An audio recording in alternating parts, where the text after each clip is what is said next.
তোমাদের আযান নিষিদ্ধ করেছিল, তোমাদের কোরআন পড়া নিষিদ্ধ করেছিল, তোমাদের নামাজ পড়া নিষিদ্ধ করেছিল, কিন্তু তার উপরে তোমাদের বাচ্চারা কোরআন পড়তে পারে, তারা আযান দিতে পারে, তারা নামাজ পড়তে পারে, ধর্মের বিধিবিধান সবকিছুই তাদের জানা। তো এটা কিভাবে হলো? তখন সেই উজবেকিস্তানের ভাই উত্তর দিলেন, দেখেন, যদিও নাকি আমরা রাশিয়ার কর্তৃত্বে ছিলাম, তারা আমাদের উপর সমাজতন্ত্র প্রতিষ্ঠা করতে চাচ্ছিল, ইসলাম ধর্মের উপর তারা নিষেধাজ্ঞা আরোপ করেছিল।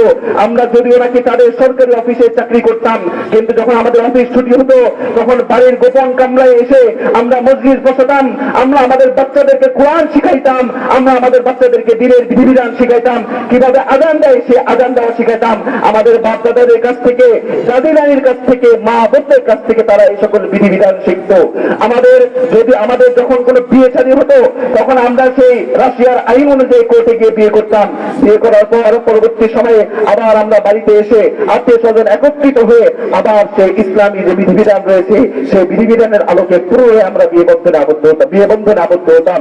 প্রিয় ভাইয়েরা আমার, আমরা যদি এখনই লাগাম টেনে না ধরি, আমার সন্তানকে, আমার ছেলে মেয়েকে লালন পালন করার ক্ষেত্রে যদি আমরা এখনই কঠোরতা অবলম্বন না করি, আমরা যদি এখনই সিদ্ধান্ত না নিই, তাহলে আপনি যতটুকু ইসলাম পালন করছেন, আপনি তার নামাজ কালামের সাথে জড়িত, আপনার সন্তান এমন সময় এমন একটা অবস্থা আসবে, সে কোরআন পড়া ভুলে যাবে, সে নদীর নাম পর্যন্ত ভুলে যাবে। নাউযুবিল্লাহি মিন যালিক। প্রিয় ভাইরা আমার, কুরবানির এই তিনটে শিক্ষা আমি আপনাদের সামনে উপস্থাপন করলাম। আমাদের কুরবানি তখনই সার্থক হবে যখন আমরা এই শিক্ষাগুলোকে, এই কার্যক্রমগুলোকে আমাদের মাঝে বাস্তবায়ন করতে পারবো। উপস্থিত বন্ধুগণ, আমি এই পর্যায়ে কুরবানির সংক্ষিপ্ত কিছু বিধিবিধান নিয়ে আলোচনা করতে চাই। বিভিন্ন খুতীব-সাহেবগণ আপনাদের মাঝে এগুলো আলোচনা করেছেন। গতকালও জুমার খুতবা ছিল, তারপর আমি স্মরণ করে দেওয়ার উদ্দেশ্যে বলি।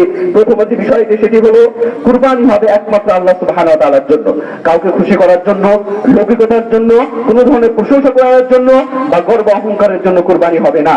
আল্লাহ সুবহানাহু ওয়া তাআলা ঘোষণা করেছেন, ইন্না লা ইয়ানালুল্লাহু লুহুমুহা ওয়ালা দিমাউহা ওয়ালাকিন ইয়ানালুহুত তাকওয়া মিনকুম, যে রবের কাছে মাংস পৌঁছায় না, রক্ত পৌঁছায় না, তার তোমাদের যে তাকওয়া, সেই তাকওয়াটাই পৌঁছায়। সুতরাং আমরা যারা কুরবানি দেব, আমাদের নিয়তকে একনিষ্ঠ করতে হবে, কোনো ধরনের লৌকিকতা বা গর্ব অহংকার মাধ্যমে আমাদের মাঝে স্থান করে না নেয়।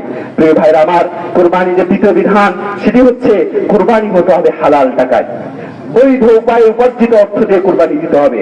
সুদ ঘুষ খেয়ে কুরবানি করবেন, দুই নাম্বারি করে মানুষ ঠকিয়ে কুরবানি করবেন, অবৈধ হারাম পন্থায় কুরবানি করবেন, এই কুরবানি আল্লাহর দরবারে কবুল হবে না। আল্লাহ সুবহানাহু রাসূল সাল্লাল্লাহু আলাইহি ওয়াসাল্লাম স্পষ্টরূপে ঘোষণা দিচ্ছেন, ইন্নাল্লাহা তাইয়্যিব লা ইয়াকবালু ইল্লা তাইয়্যিবা, যে আল্লাহ নিজে পবিত্র এবং পবিত্র হালাল ব্যতীত কোনো কিছু তিনি গ্রহণ করেন না। সুতরাং আপনার উপার্জন যদি বৈধ না হয়, সেই কুরবানির কোনো মূল্য আল্লাহর কাছে নাই। এখন আপনি একাই পুরো একটা গরু দেন, ছাগল দেন বা উট, আপনি যেটাই দেন না কেন। ইমাম আবু হানিফা রাহিমাহুল্লাহকে প্রশ্ন করা হয়েছিল, এক ব্যক্তি প্রশ্ন করলেন যে শেখ, আমি যদি চুরি করে কুরবানি দিই, সেই কুরবানি হবে কিনা?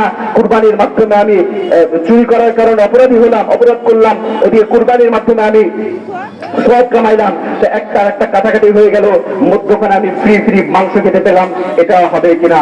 তখন ইমাম আবু হানিফা উত্তর দিলেন যে না, কোনো ক্রমেই না, তোমার কুরবানিতে আল্লাহ দরবারে প্রশ্ন কবুল হওয়ার কোনো প্রশ্নই আসে না, সুতরাং কাটাকাটি হওয়া তো আরো দূরের কথা।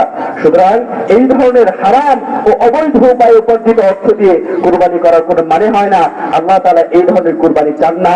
এবং এমন ভাবে যারা নামাজ পড়েন না, যারা সেই হাদিসকে যদি আমরা বাহ্যিক ভাবে ধরি, নামাজ না পড়লে কাফের হয়ে যায়, যারা নামাজ পড়ে না তাদের কুরবানিও আল্লাহর কাছে কোনো মূল্য নেই। এর দৃষ্টান্ত হচ্ছে লুঙ্গি খুলে পাগড়ি বাঁধার মতো। কুরবানি করা আপনার জন্য আবশ্যক না, আপনার জন্য আবশ্যক ছিলেন নামাজ পড়া। আপনি নামাজ না পড়ে ওই মাংস খাওয়ার জন্য কুরবানি করবেন, এই কুরবানি আল্লাহ তাআলা আপনার কাছে চান না। প্রিয় ভাইরা আমার, পরবর্তী যে বিধান সেটি হচ্ছে যে আমাদের কুরবানি হতে হবে হালাল ও বৈধ পন্থায়, শরীয়তের দেখানো পন্থায়, বিদআতি বা শরীয়ত বিবর্জিত কোন পন্থায় যেন আমরা কুরবানি না করি। অনেক সময় আপনারা দেখবেন কুরবানি করার পরে সে পশুর গলায় আপনার খোঁচা মারে, তো এটার সম্ভাবনা থেকে যায় যে হয়তো পশুটা হার্ট অ্যাটাকের কারণে মারা গেল, সে সাধারণ রক্ত প্রবাহিত হয়ে মারা যায়নি। এই জন্য আপনারা কষায় যারা থাকবে তাদেরকে বলবেন তারা যেন খোঁচা না পারে। এমন ভাবে অনেক এলাকায় প্রচলন রয়েছে, তারা কুরবানি করার পরে সেই পশুর ওখানে তারা রক্তে হাত চুবায় এবং সেটাতে অলে লাগায়, বিভিন্ন গাছে লাগায়। এরপর চোয়ালের যে হাড্ডি রয়েছে সেই হাড্ডিকে তারা গাছে ঝুলিয়ে রাখে, অথবা আপনার বাড়ির উঠানে ঝুলিয়ে রাখে। বিভিন্ন আকীদা কুবিশ্বাস এর সাথে সম্পর্ক সম্পৃক্ত। আমাদের চেষ্টা করতে হবে আমরা যেন এই ধরনের কোনো হারাম কাজে, এই ধরনের আকীদা বিশ্বাস বিরোধী কোনো কাজে যেন আমরা না জড়াই।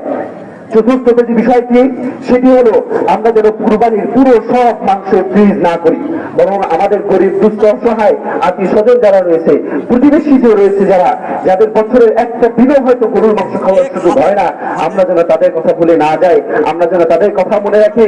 রাসূল সাল্লাল্লাহু আলাইহি সাল্লামের সেই হাদিসটা এখানে উল্লেখযোগ্য।